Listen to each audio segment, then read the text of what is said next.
성경 말씀 보도록 하겠습니다. 사도행전 24장 24절부터 26절. 사도행전 24장 24절부터 26절 한 절씩 교독하겠습니다. 수일 후에 벨릭스가 그 아내 유대 여자 드루실라와 함께 와서 바울을 불러 그리스도 예수 믿는 도를 듣거늘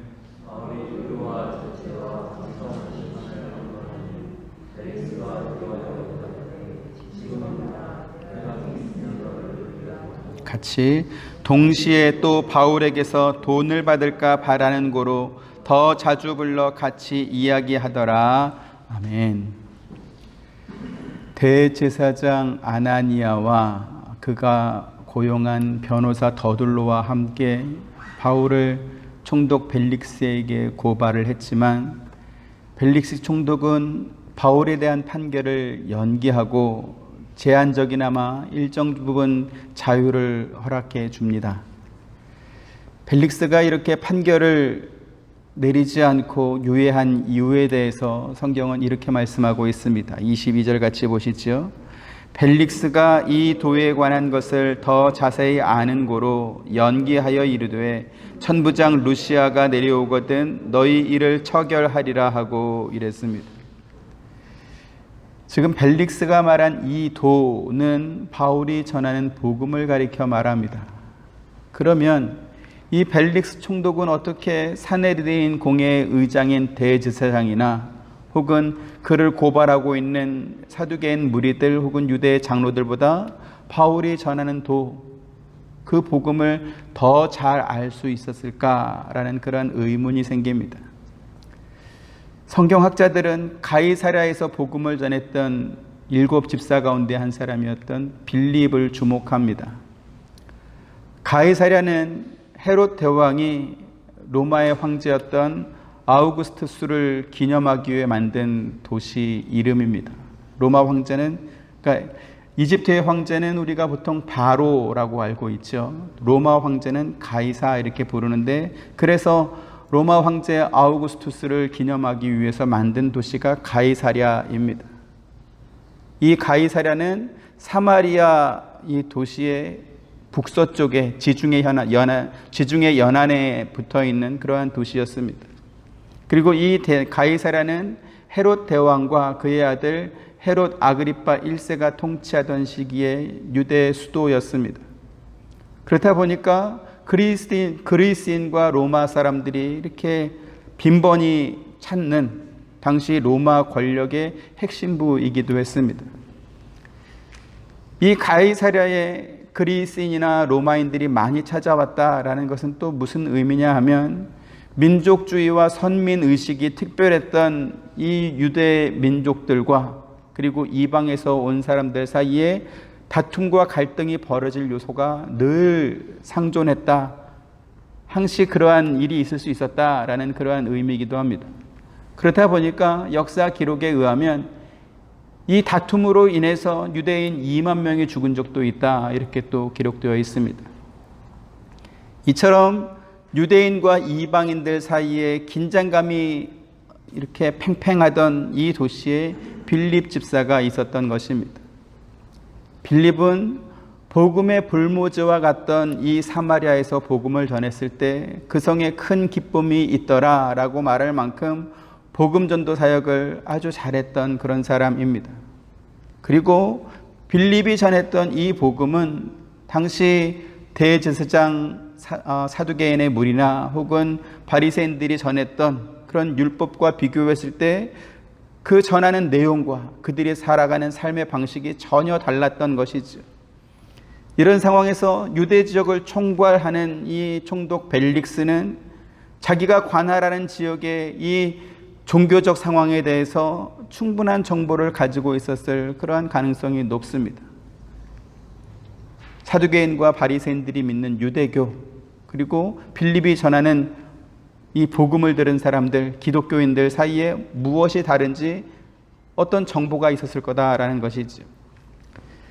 당시 로마 정부는 점령국의 어떤 종교나 혹은 풍습에 관한 갈등이 생겼을 때 총독이 적극적으로 개입하기보다는 오히려 그 나라의 분봉 왕이나 혹은 종교 지도자가 결정하도록 이렇게 어느 정도 권한을 내어주었습니다. 허용했다라는 것이지. 그런 면에서 봤을 때 지금 대제사장이 유대인의 종교 문제로 이 바울을 고발한 사건을 판결을 이 대제사장에게 넘겨줄 수도 있었습니다. 그런데 그렇게 하지 않고 판결을 뒤로 밀어버리는 것입니다. 그러면서 23절에 보니까 백부장에게 바울을 지키라 이렇게 명하면서도 그에게 자유를 주고 또 그의 친구들이 그를 돌봐주는 것을 금하지 말라라고 하는 그러한 명령까지 내리고 있습니다. 벨릭스가 내린 이 명령이 무엇을 의미하는 것일까요? 그것은 벨릭스 총독도 바울이 처벌받아야 될 만한 어떠한 죄를 범하지 않았다라는 것을 알고 있었다라는 것이죠. 보통의 경우 그렇게 죄가 없다라고 이렇게 판단이 되면 붙잡았던 사람을 놓아주는 게 맞습니다. 하지만 그럼에도 불구하고 바울에게 이렇게 완전한 자유를 주기보다는 영내에 계속 붙잡아 놓는 것입니다. 왜요? 유대 최고 지도자였던 종교 지도자인 이 대제사장과 또 그와 함께 온 장로들을 두려워했던 것입니다. 그런가 하면 오늘 우리가 읽은 본문의 말씀처럼 바울에게서 돈을 받을까 하는 그러한 마음으로 그를 계속 붙잡아 두었던 것입니다. 혹시 돈을 많이 주면 풀어주고 돈을 안 주면 안 풀어주고 이런 마음이 또 있었던 것입니다. 오늘 우리가 주목해서 살펴보려고 하는 내용이 바로 이 부분입니다. 벨릭스 총독은 바울이 전하는 복음, 곧 의와 절제와 장차 오는 심판에 관한 강론을 듣고 나서 두려운 마음이 들었습니다. 지금 이것은 그의 마음과 영혼에 하나님의 부르심에 대한 어떤 감각이 생겼다라는 그러한 뜻입니다. 하나님께서는 일반 계시로서 세상의 정부와 왕들 또 위정자들을 선택해서 세상 나라를 다스리도록 허용하셨습니다. 로마서 13장 1절에서 5절 한 절씩 봅니다. 각 사람은 위에 있는 권세들에게 복종하라. 권세는 하나님으로부터 나지 않음이 없나니 모든 권세는 다 하나님께서 정하신 바라.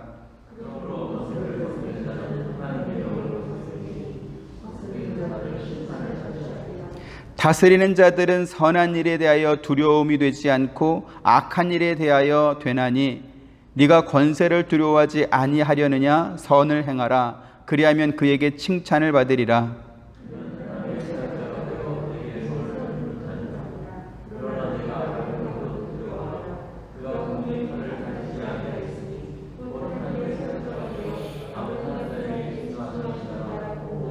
같이 그러므로 복종하지 아니할 수 없으니 진노 때문에 할 것이 아니라 양심을 따라 할 것이라. 아멘.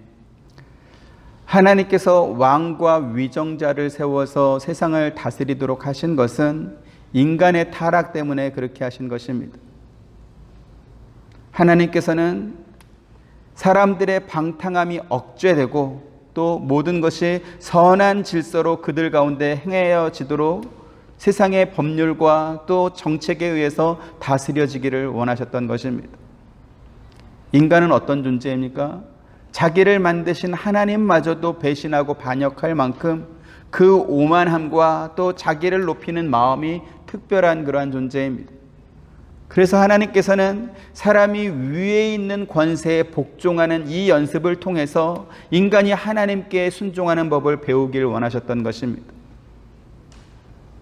다스리는 자는 악을 행하는 자, 권세에 반역하는 그러한 자에게 혹독한 벌을 내릴 것입니다. 다스리는 자가 가지고 있는 칼은 장식용 칼이거나 혹은 자랑하고 뽐내라고 준 그러한 칼이 아니라 실질적으로 심판을 내리고 형벌을 내릴 수 있는 그러한 칼입니다.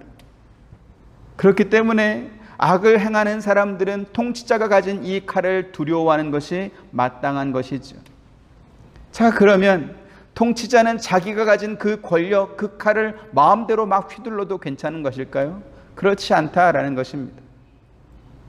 통치자는 자기가 가진 그 권세가 하나님으로부터 위임받은 것이다, 위임받은 권세인 것이다 라는 것을 늘 생각하면서 그 칼을 정의롭게 사용할 수 있어야 되고 또 절제하며 사용해야 되는 것입니다.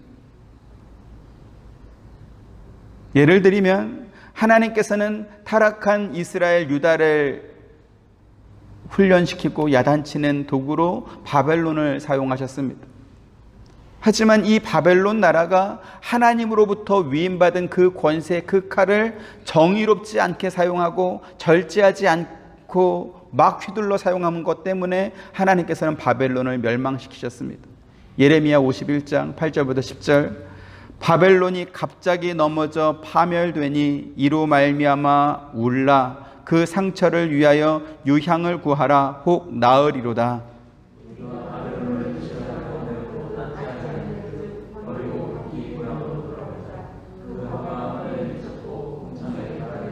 같이 여호와께서 우리 공의를 드러내셨으니 오라 시온에서 우리 하나님 여호와의 일을 선포하자. 아멘. 예레미야 선지자는 유다 나라가 멸망하기 한 약 50년 전에 활동했던 선지자입니다. 바벨론의 멸망은 그 이후로도 한참 더 뒤에죠. 아직 유다가 멸망하기도 전에 예레미야가 이와 같은 예언을 하고 있습니다. 그런가 하면 이사야나 혹은 요엘 선지자 같은 사람은 200년, 250년 전에 활동했던 그러한 선지자들입니다. 그런데 그러한 선지자의 입을 통해서 바벨론의 멸망, 아수르의 멸망을 하나님께서 예언하게 하는 것이죠. 지금 이 9절 말씀은 멸망 직전에 바벨론을 도와주려고 온 외국인들의 말입니다. 그들이 바벨론의 상황을 보고 안타까워서 도와주려고 왔지만 하나님의 심판으로 인해서 바벨론이 완전히 망했으니 그들을 버리고 각자 자기 고향으로 돌아가자, 이렇게 말했다라는 것입니다. 오늘 바울이 벨릭스에게 했던 의와 절제와 심판에 관한 말씀은 아마도 이와 같은 내용이었을 것으로 보입니다. 또한 바울은 죄로 인한 심판과 용서받은 자에 대한 구원에 관한 복음도 벨릭스에게 전했을 것입니다. 왜 그렇습니까? 바울이 어떤 방법으로든지 로마에 가고자 원했던 그 이유가 바로 그곳에서도 복음을 전하길 원하는 그러한 마음 때문이었습니다. 그렇기 때문에 벨릭스 역시 바울로부터 그리스도 예수를 믿는 그러한 도를 물어봤고, 또 바울도 그 도에 관해서 가르쳐줬던 것이죠. 벨릭스는 바울의 말을 들으면서 두려운 마음이 들었습니다. 앞서도 말씀드렸던 것처럼 그의 영혼에 하나님의 부르심에 대한 감각이 생겼다, 감각이 있었다라는 것입니다. 하지만 벨릭스가 어떻게 말하고 있습니까? 지금은 가라.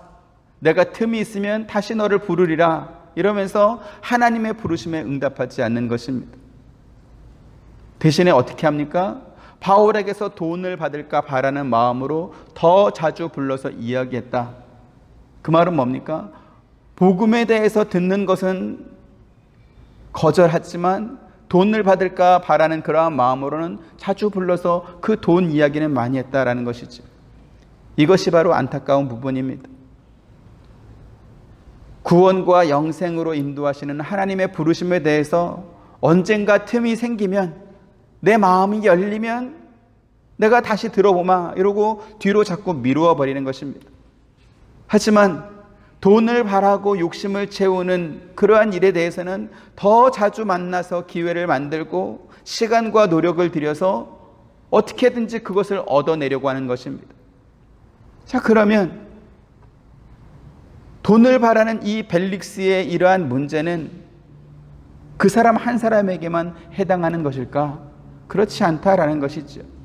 벨릭스나 오늘 신앙생활하는 저와 여러분이나 별로 큰 차이가 없다라는 것이 사실입니다. 마태복음 19장 16절부터 22절 한번 보시죠. 어떤 사람이 주께 와서 이르되 선생님이여 내가 무슨 선한 일을 하여야 영생을 얻으리이까?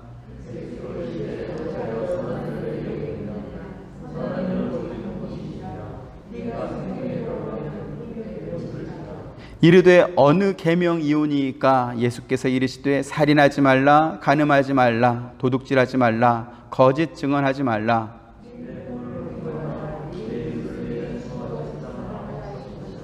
그 청년이 이르되 이 모든 것을 내가 지켰사온데 아직도 무엇이 부족하니이까?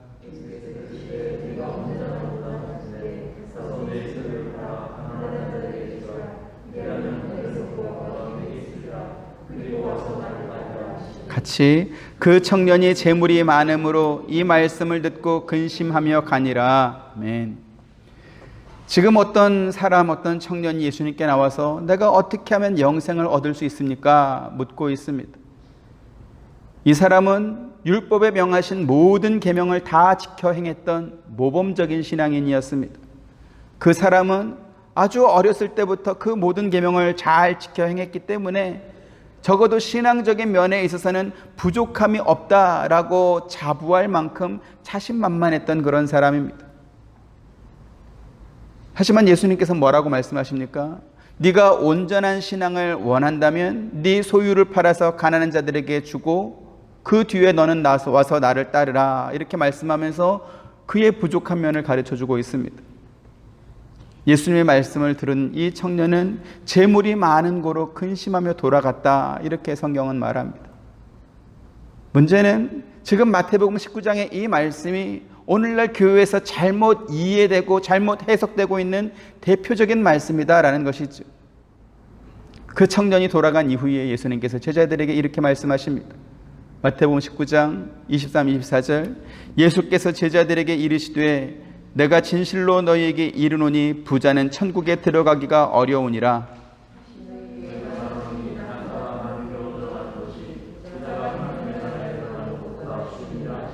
네, 부자가 하나님 나라에 들어가는 것은 낙타가 바늘귀로 들어가는 것보다 어렵다, 이렇게 말씀합니다. 누가복음에서는 이 청년이 관원이었다, 이렇게 또 말씀하기도 하죠. 자, 그러면 가난한 사람은 어떻습니까? 부자는 천국에 들어가는 것이 낙타가 바늘귀로 나가는 것보다 어렵다 그랬는데, 그러면 가난한 사람들은 어떻습니까?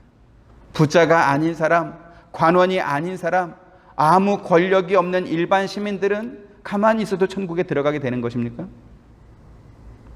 자유주의 신학자들은 이 말씀을 근거로 해서 부자는 천국에 들어갈 수 없는 악한 사람으로, 또 가난한 사람들은 천국에서 받아지는 그러한 사람으로 말씀을 이해하고 있습니다. 그렇다 보니까 부자와 가난한 사람, 권력을 가진 사람과 압제받는 시민들을 이렇게 선악의 구도로 이해하는 것입니다. 그래서 구원이 뭐냐라고 했을 때 부자의 재물을 빼앗아 가난한 사람들에게 나누어 주는 것을 구원으로 인식합니다. 그래서 권력을 어떻게 이해하느냐? 부자의 재산을 빼앗아서 혹은 세금을 왕창 걷어서 가난한 사람들에게 나눠주는 게, 그것이 권력이 존재하는 이유다, 이렇게 인식하는 것입니다. 사회주의 이론이 여기에서 출발을 했고, 그 이론의 정치적 결정체, 정치적 실현이 바로 공산당입니다.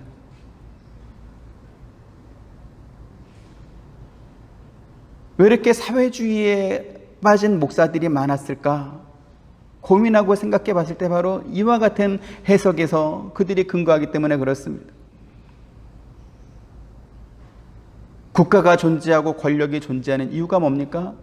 모든 사람들이 평등하게 잘 살고 모든 사람이 구원받아야 되는데 부자가 모든 것을 가지고 있으니까 하여간 뺏어서 나눠줘야 된다. 그것이 선이다. 부자의 것을 빼앗지 않는 권력, 부자 편을 드는 권력은 악이다. 하나님이 싫어하는 것이다. 그렇다 보니까 그들에게 무슨 일이 있어도 하여간 뺏어서 나눠주는 그 선을 응원하고 지지할 수밖에 없는 그러한 목사들이 또 생기는 것이죠. 그런데 안타깝게도 이 마태복음 19장 말씀은 그런 뜻이 아닙니다. 그런 뜻이 아닙니다. 당시 유대 사회에서 바리새인과 제사장 같은 종교적인 권세를 가진 사람이나 혹은 돈이 많은 부자들은 하나님으로부터 인정받은, 하나님께서 합격을 준 그러한 사람으로 인식이 되었습니다. 그렇다 보니까 예수님께서 부자가 천국에 들어가는 것이 어렵다라는 그런 말씀을 들은 제자들이 어떻게 반응합니까? 몹시 놀라면서 그러면 도대체 누가 천국을 가겠냐, 이렇게 반응했던 것입니다. 25절 같이 한번 보시죠. 시작.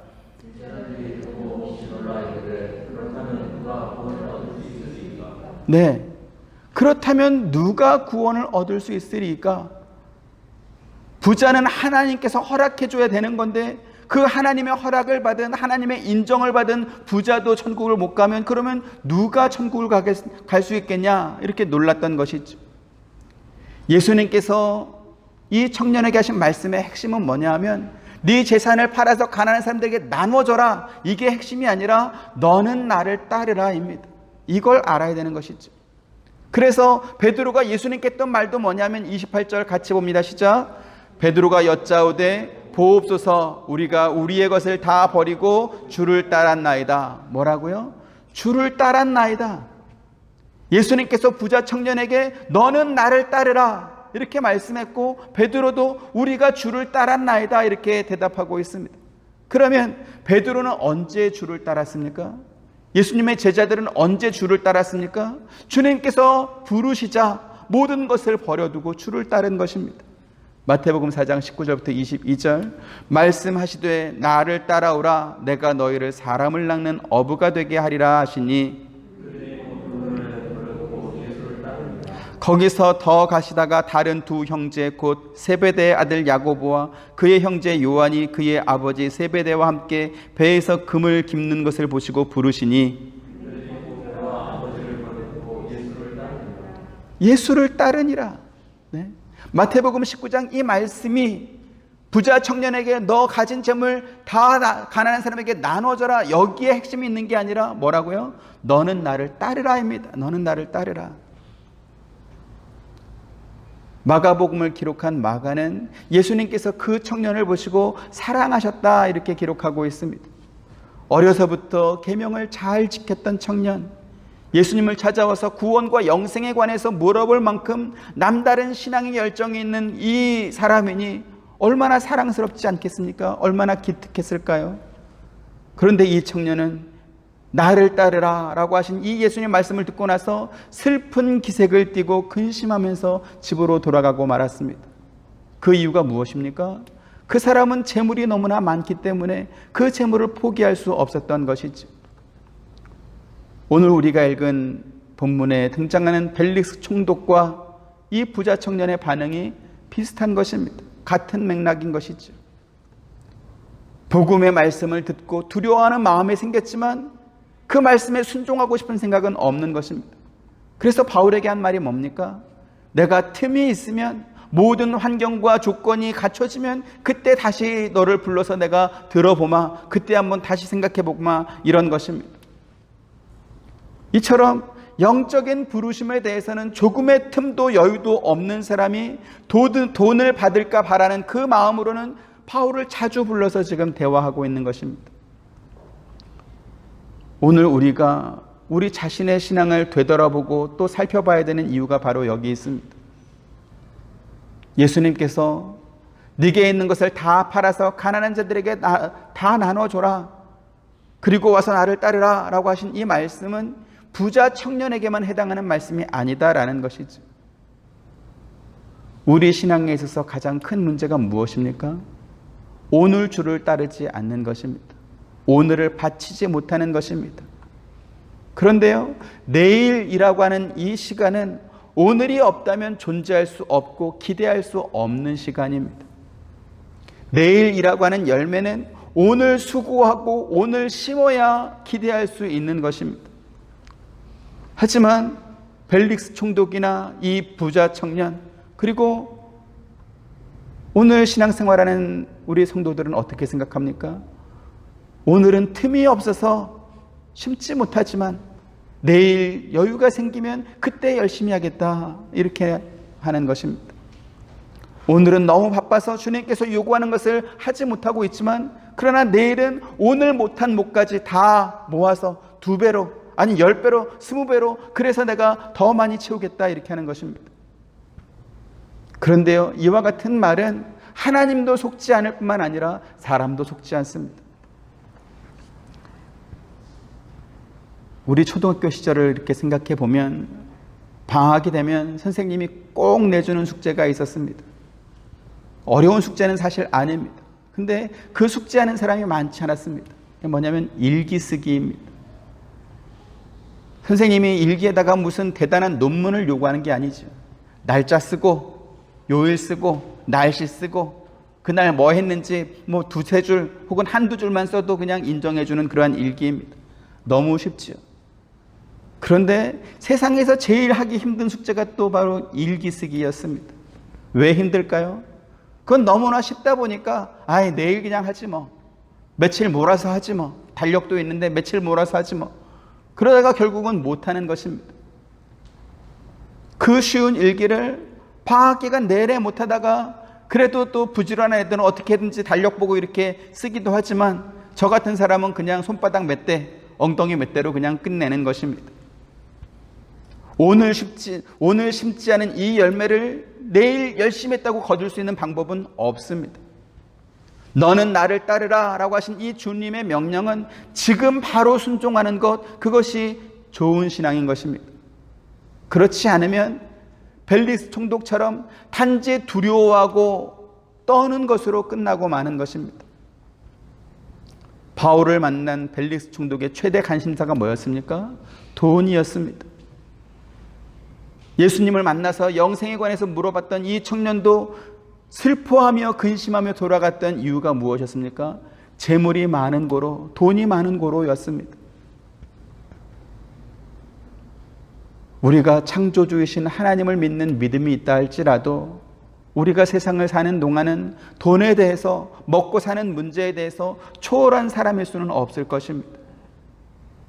세례받은 지 얼마 안 되는 초신자, 직분을 받지 않은 그러한 성도들은 먹고 사는 이 문제가 근심되고 걱정이 되지만 신앙생활 오래 한 사람, 목사나 장로쯤 되면 돈 문제 정도는 전혀 생각하지 않고 그냥 그렇게 살아갈까요? 걱정하지 않고 그렇게 살까요? 그렇지 않습니다. 누구도 그 문제는 쉽지 않은 문제입니다. 손 놓고 있을 수 없다라는 것이죠. 우리가 세상을 살아가는 동안은 신앙생활 오래 한 사람이나 짧게 한 사람이나 상관없이 이 돈에 대한 문제는 언제나 민감할 수밖에 없습니다. 하지만 이 문제에 대해서 예수님께서 마태복음 6장에서 산상설교를 통해서 이런 말씀을 주십니다. 그 결론 부분만 말씀을 드리면 요한복음 6장 33, 34절 한 절씩 보시죠. 그런즉 너희는 먼저 그의 나라와 그의 의를 구하라. 그리하면 이 모든 것을 너희에게 더하시리라.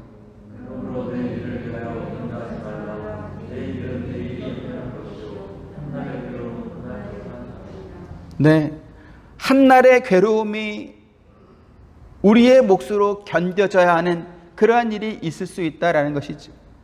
하지만 그럴지라도 우리가 먼저 해야 될 일이 무엇입니까? 그의 나라와 그의 의를 구하는 것입니다. 오늘 부자 청년에게 주셨던 그 말씀으로 이렇게 비유하자면 너는 나를 따르라인 것입니다. 하지만 그 부르심에 대한 우리의 반응은 언제나 어떻게 나오고 있습니까? 근심하며 돌아가는 것입니다. 지금은 가라. 나중에 내가 틈이 생기면 다시 보리라. 이렇게 나오는 것입니다. 오늘날 교회와 성도들이 가진 가장 큰 문제가 바로 이 부분입니다. 좋은 신앙이 무엇일까? 우리가 지켜야 되고 우리가 순종해야 될 신앙이 무엇일까라고 했을 때 우리의 전 인격과 우리의 인생을 오늘 주님께 드리고 따라야 될 그것으로 생각하지 않고 이벤트화, 어떤 사업화 해버리는 것입니다. 교회를 건축했다라거나 우리 교회는 선교사를 10명, 20명 파송했다라거나 혹은 바자회 같은 거 해가지고 돈 많이 모아서 그래서 가난한 나라 단기 선교 가가지고 그 사람들 뭐 선물도 사주고 뭐 집도 지어주고 학교도 지어주고 혹은 이렇게 우크라이나 같은 혹은 산불 피해 입은 사람들 같은 그러한 사람들에게 헌금을 좀 많이 보내주고 그런 것을 좋은 믿음 혹은 좋은 교회로 생각하는 것입니다. 한국의 오살리 순복음에 가서 보면 마치 월남전 전쟁에 참전해가지고 무공훈장 받은 사람들처럼 그런 경력, 어떤 그런 훈장 가진 목사님들, 성도들이 얼마나 많은지 모릅니다. 세상에서 금식기도 제일 많이 하고 소위 기독발 좋은 사람들은 거기 다 있습니다.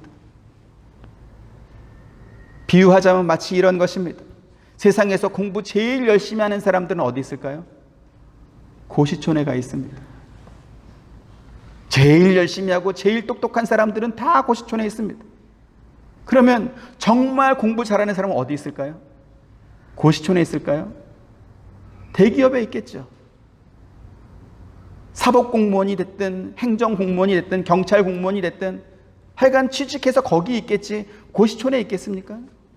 지금 제가 드리는 말씀은 취업 준비하고 공무원 시험 준비하는 그러한 사람들의 어떤 노력을 폄훼하려고 하는 것이 아니라 그분들이 거기에서 공부하는 것이 공부 자체가 목적이어서 고시촌에 있는 것은 아니다라는 것입니다. 그렇게 열심히 공부한 결과 일상으로 와야죠. 취직해서 대기업에 취직했든지 중소기업에 취직했든지 어떤 무슨 공무원이 됐든지 하여간 그래서 일상으로 돌아와서 생활하려고 공부를 열심히 하는 것이지 거기서 그냥 열심히 공부만 하고 있는 그것은 아니다라는 것입니다. 부자 청년이 예수님께 뭐라고 말해요? 내가 어려서부터 계명을 다 지켰다, 잘 지켰다라는 것입니다. 자신만만하게 말하고 있습니다. 심지어 예수님께 뭐라고 말합니까? 내가 부족한 게 또 있습니까? 한번 말해보세요. 이렇게 거들먹거리기도 합니다. 잘했죠. 훌륭하죠. 그러니까 누가는 예수님께서 그 청년을 보시고 사랑하셨다라고 말하는 것입니다. 하지만 그 청년이 어려서부터 잘 지켰다라고 하는 그 계명은 자기를 자랑하고 자기를 홍보하는 그러한 용도로 사용이 됐지 주님의 부르심에 순종하는 쪽으로 오지 않았다라는 것입니다. 그게 문제인 것이지. 이건 마치 뭐와 같으냐면 나 도서관에 있는 모든 책을 다 읽어서 이렇게 자랑하는 것과 똑같습니다. 도서관에 그 많은 책을 다 읽었으면 이제 뭐 해야 됩니까? 그 지식이 사용할 수 있는 곳으로 나와야죠. 연구소가 됐든 무슨 기업이 됐든 무슨 벤처가 됐든 그 지식들이 사용할 수 있는 곳에 나와야 비로소 그 책 읽은 것이 효과 있지 않겠습니까? 부자 청년이 계명을 다 지켰노라 이렇게 자부했지만 정작 주님의 음성은 주님의 부르심을 듣고 나서는 걱정하고 근심했습니다. 슬퍼했습니다. 왜요? 그가 더 중요하게 생각했던 재물을 포기할 수 없었기 때문에 그런 것입니다. 그래서 가난한 사람들에게 다 나눠주고 그 후 나를 따르라 라고 하는 그 말씀에 순종할 수 없었던 것입니다. 예수님께서 나를 따르라 라고 말씀하셨지만 따르지 못하는 그러한 사람, 그렇죠? 우리가 무슨 영적인 무공훈장을 받을 만한 그러한 대단한 일을 나에게 시키려고 나를 따르라 이렇게 말씀하시나? 그렇지 않습니다. 여러분, 그렇지 않습니다. 지금 예수님께서 너는 나를 따르라 라고 말하니까 내가 예수님을 따라가면 나에게 무슨 대단한 일을 맡기시려나? 그렇지 않다. 예수님의 제자들을 여러 번 보시기 바랍니다. 그 사람들이 한 일이 무엇입니까? 예수님께서 십자가에 못 박히시기 바로 전 그 최후의 만찬 자리에서도 서로 누가 더 크냐 그거 가지고 싸우고 다퉜던 사람들이 제자들입니다. 영적으로 인격적으로 미성숙한 사람들이었다라는 것이죠. 하지만 그럼에도 불구하고 그 제자들이 아까 예수님을 찾아와서 모든 계명을 다 지켰다라고 말했던 그 청년과 달랐던 점, 그 청년보다 나았던 점이 무엇입니까? 주의 부르심에 순종하여 모든 것을 버려두고 주를 쫓았다라는 것입니다. 사실 이 제자들은 예수님께서 겟세마네 동산에서 군병들에게 붙잡혀 갔을 때 예수님을 버려두고 다 도망갔던 사람들입니다. 심지어는 예수님이 돌아가셔서 매장될 때 아무도 찾아오지 않았던 그런 비겁한 사람들이었습니다. 하지만 그럼에도 불구하고 그들이 모든 것을 버려두고 예수님을 따랐던 사람들이었기 때문에 부활하신 예수님께서 부활하시자마자 제일 먼저 제자들을 다시 찾아오시고 만나주시고 그들에게 사명을 주시고 그래서 그들이 진짜 사도가 될 수 있었던 것입니다. 오늘 우리가 배우고 따라야 될 신앙의 모습도 바로 이와 같은 것입니다. 주님의 부르심에 응답하라. 주를 따라야 된다 이렇게 말씀하시니까 뭔가 대단한 순종을 요청하는 것처럼 보여서 고민하지 마시기 바랍니다. 그런 뜻이 아니다 지금 여러 번 말씀드립니다. 먼저는 이 부자 청년처럼 겉으로 드러나는 신앙생활은 정말 잘하는 것 같은데 자신의 일상과 자신의 인격을 주님께 드리는 그러한 부분에 있어서는 순종하지 못하는 그러한 것을 우리가 고쳐야 될 것입니다. 두 번째로 주의 말씀을 들었을 때 자기에게 주시는 하나님의 감동이 분명히 있을 것입니다. 벨릭스는 그 감동을 두려움으로 느꼈습니다. 무슨 두려움이었을까요? 죄를 심판하시는 하나님에 대한 그 두려움과 그리고 그를 부르시는 하나님의 음성이었을 것입니다. 하지만 벨릭스가 보였던 반응이 뭐죠? 지금은 가라. 내가 틈이 있으면 너를 다시 부르리라. 그러면서 그 부르심, 그 감동에 응답하지 않았습니다. 하지만 그러면서도 돈을 받을까 바라는 그러한 마음, 세상을 향한 욕심은 전혀 줄지 않았던 것이죠. 돈이라고 하는 것은 우리가 세상을 사는 동안에 우리의 삶의 질을 결정할 수 있을 만큼 정말 중요한 요소 가운데 하나입니다. 하지만 그 돈의 많고 적음이 우리 신앙의 질을 결정하는 것은 또 아닌 것을 성경을 통해서 우리가 확인할 수 있습니다. 요한계시록 3장 17절부터 19절, 네가 말하기를 나는 부자라 부유하여 부족한 것이 없다 하나 네 곤고한 것과 가련한 것과 가난한 것과 눈먼 것과 벌거벗은 것을 알지 못하는도다.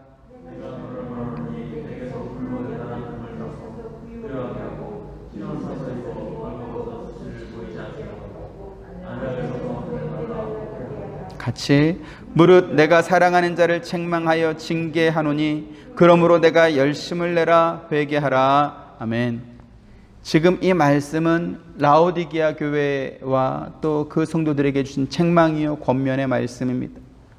그들은 우리는 부자다, 우리에게는 부족한 것이 없다 이렇게 자부했지만 그들의 실제 신앙면에 있어서는 곤고하고 가련하고 가난하고 눈멀고 벌거벗은 상태였다라는 것이죠. 주님께서는 영적으로 가난하고 수치스러운 상태에 있으면서도 전혀 부족함을 느끼지 못하고 있는 그 라오디게아 교회와 그 성도들을 사랑하는 마음으로 책망하고 있습니다. 그러면서 주님께서는 그들에게 불로 연단한 금을 사서 부유해져라 이렇게 말씀하고 있습니다.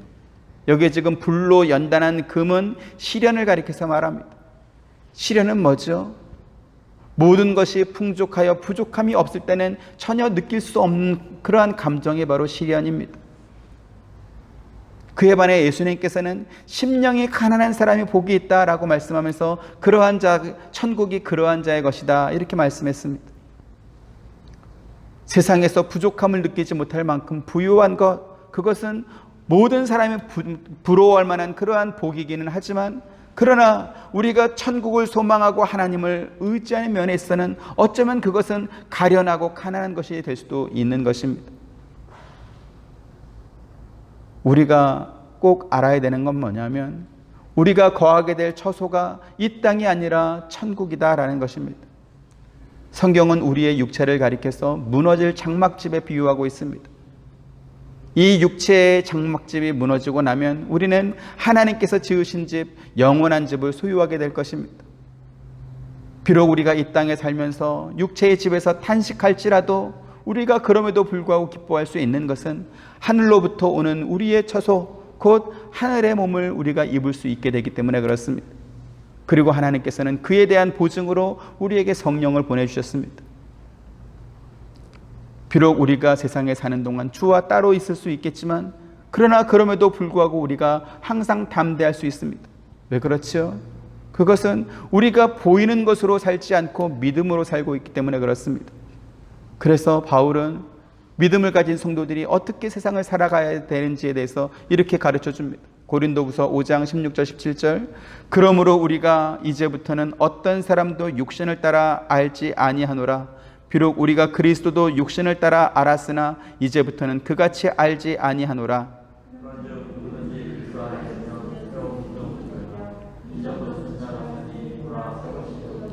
네, 저와 여러분은 육신을 따라 사는 사람들이 아니라 그리스도를 따라 사는 새 것이 된 사람들입니다. 새 것이 되었다라고 하는 것은 우리의 관심과 우리의 목표가 마치 벨릭스 총독처럼 자기의 욕심을 따라 사는 것이 아니라 하나님께서 원하시는 분량의 그 목표와 그 소망과 소원이 있다라는 것입니다. 하나님께서 우리에게 요구하는 것이 무엇입니까? 하나님 나라의 백성답게 하나님의 자녀라는 이름에 걸맞게 무엇보다도 하나님과 영원토록 함께 살며 교제할 수 있는 그 정도의 수준이 되어 그 정도의 수준의 사람으로 자라라라는 것입니다. 요한복음 17장 13, 14절, 곧 내가 그들 안에 있고 아버지께서 내 안에 계시어 그들로 온전함을 이루어 하나가 되게 하려 함은 아버지께서 나를 보내신 것과 또 나를 사랑하심 같이 그들도 사랑하신 것을 세상으로 알게 하려 함이로소이다.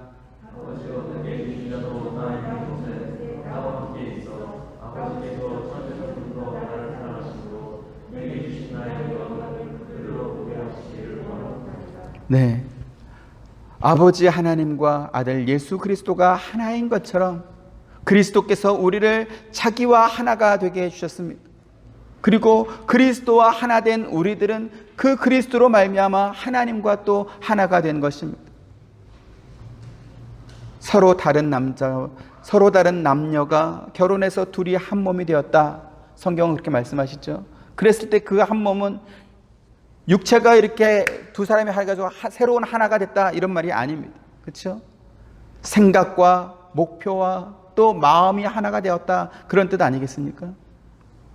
우리가 하나님과 하나가 되었다라고 했을 때 하나님의 마음과 하나님의 생각 또 그분의 뜻이 우리의 마음과 우리의 생각 우리의 뜻과 우리의 목표가 되었다라는 그러한 의미입니다. 하나님께서는 우리와 하나가 되기 위해서 하나밖에 없는 당신의 아들을 우리에게 내어주셨습니다. 그러면 우리는 하나님과 하나가 되기 위해서 무엇을 포기하고 무엇을 하나님께 드리겠는가 하는 것이죠. 우리 신앙과 우리의 영적 수준이 하나님께서 더 원하시는 분량까지 자라야 되는 그러한 이유가 바로 여기에 있습니다. 우리 인격과 성품과 또 우리가 인생을 살아가면서 지향하는 목표와 세계관이 하나님의 부르심마저도 가볍게 여기는 이 벨리스 총독과는 분명히 달라야 되는 이유가 바로 여기에 있는 것입니다. 우리는 틈이 나면 여유가 생기면 그때 비로소 순종하는 그러한 사람이 되어서는 안 될 것입니다. 자신의 영적 상태를 늘 돌아보면서 혹시 우리가 하나님에 대해서 곤고하고 가난하고 가련하고 눈멀고 벌거벗으면서도 그러면서도 전혀 느끼지 못하고 나는 부유해서 부족함이 전혀 없다 이렇게 신앙생활하고 있는지 자신을 돌아봐야 될 것입니다. 그래서 저와 여러분 우리 하와이 서부 장로교회가 주님께서 부르실 때 더욱 민감하게 또 즉각적으로 순종하고 주를 따를 수 있는 그러한 상태가 되어야 될 것입니다. 내일 하마 이것은 벨릭스랑 똑같은 것입니다. 모든 것을 버려두고 즉시 따를 수 있는 뭐 대단한 것을 우리가 하지 않는다 할지라도 어쨌든 주와 함께 갈 수 있는 저와 여러분 되시기를 주님의 이름으로 축원드립니다. 은혜로우신 아버지 하나님 감사합니다.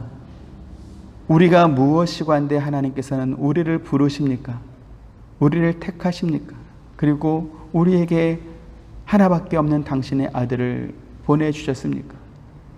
우리가 아버지께로부터 받은 은혜와 그 사랑은 너무나 크고 또 너무나 위대한데 우리는 주께서 부르시는 그 사소한 음성에도 응답하지 못하고 차일피일 뒤로 미루고 틈이 생기면 여유가 생기면 나중에 형편이 되면 그때 순종하겠노라고 미루고 있는 우리들은 아닌지 다시 한번 돌아보게 됩니다.